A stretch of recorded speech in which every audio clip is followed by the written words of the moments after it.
I would say this is sort of an unusual event. It's funny, we're all spread all over the world in different rooms, everybody's locked up.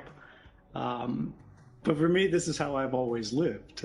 So much of my life, as I think is increasingly the case for you, wherever you are, is intermediated by these screens. We spend less time outside and more time staring into glass or through glass to connect with that larger world, with something beyond ourselves. And so that's why it's particularly important, I think, as we see the world happening through these screens. And increasingly, it feels like something distinct from us, something apart from us, something that we are witnessing rather than participating in. That you look at it. I want you to think about the world as you see it now and what you see happening in it. And ask yourself, is this your will? Is this what you wanted? Did you agree to this? Is this consistent with the vision of the future that you want to see? It's interesting to me that we seem to be living in this moment that feels much closer to what I think is the standard of history, rather than our ideal of modernity, in that the institutional powers of our day, when you think about the structures that actually affect the world, organized groups of people who have assumed for themselves some mandate, whether it's to conduct business, whether it's to govern the lives of others, whether it's to make war. These institutional powers, they don't seem to particularly care about your answer to that question. Is this what you wanted? Is this okay? Did you agree to it? And I think when we look at those institutions and their responses to that question, or rather ask for their feelings about our answer to that question, it's informative, because legislators would say that it doesn't matter. They control the law. Police would say that you don't have a choice as to whether or not you agree to this, because they have the gun, they have the baton. And Facebook would say, click OK to continue. And if you don't, you can't do anything, because they control the policy. And through the policy, they control the platform. And through the platform, they control the public. They control all of us and aggregate our lives, or at least exercise some great level of influence over it by gating us off, separating us from the things that we need to do to connect and engage in just what is considered today a normal life. And so there is this presumption amongst all of them that merely by existing, merely by, click OK to continue, merely by continuing, they say that you agreed to this. But I don't think that you did, and I bet you don't think so either.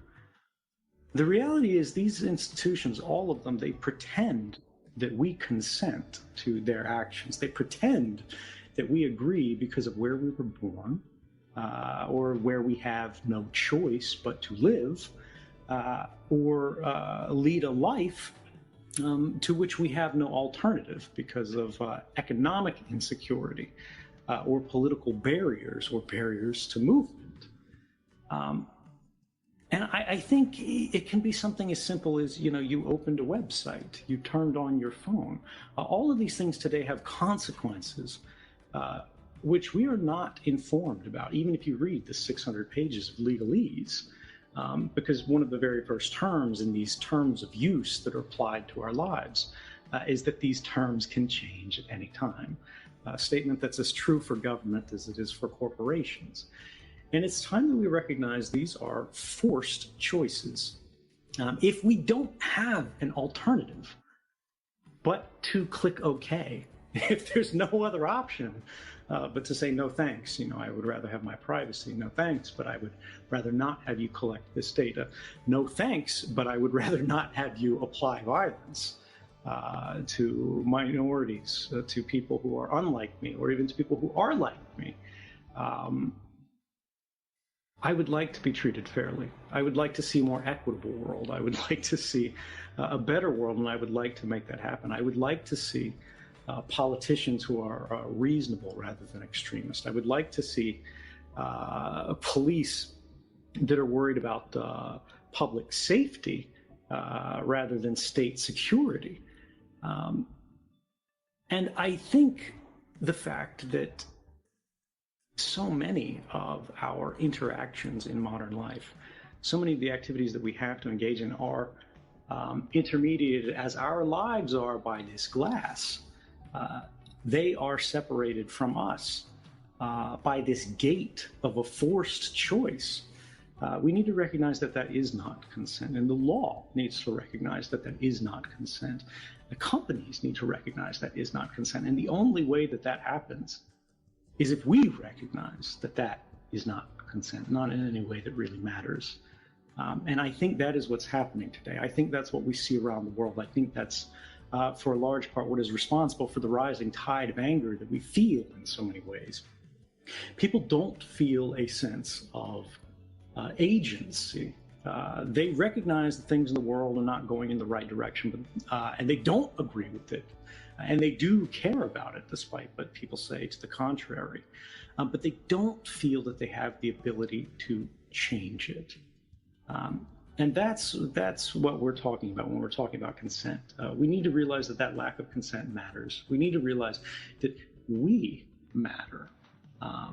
And the only way that this changes, right, because what we're seeing is we're seeing a divorce between the individual and the institutional in terms of power and accountability. We have the institutions that wield the greatest influence over society, whether we're talking about presidents, whether we're talking about people in Hungary, whether we're talking about people in Brazil, whether we're talking about people in Russia or China, new presidents for life. We need to recognize that there seems to be nothing they can do that results in them facing a serious consequence.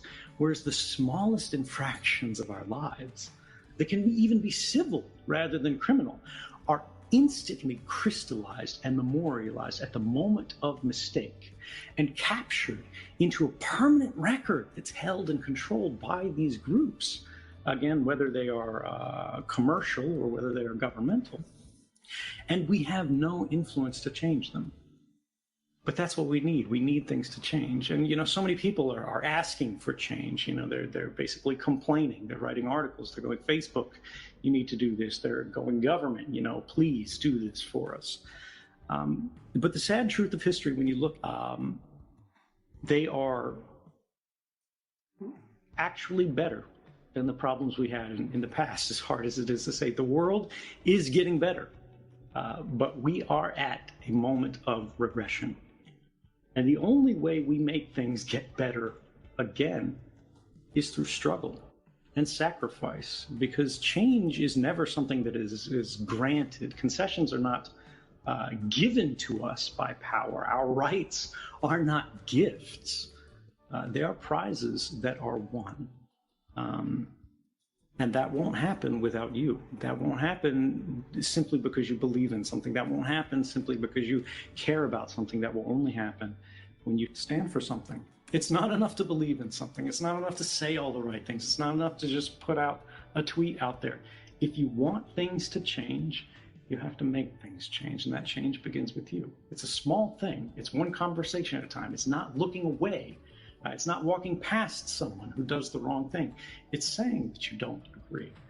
It's trying to change the outcome, even in small ways. You have power. I don't care how small you are. I don't care how isolated you are. I don't care how little you are. To the people near you, to the world around you, in your workplace, in your community, in your country, in your own personal space, you can make a difference. But the only time you make a difference is when you actively make that difference, when you make a choice to change things. Again, like we said at the beginning of this talk, look around the world, look around what's happening. Everyone says this is okay by you. Everyone says, you agree with this. The world is asking you right now, history is asking you right now, click OK to continue. And for me, I'm done clicking.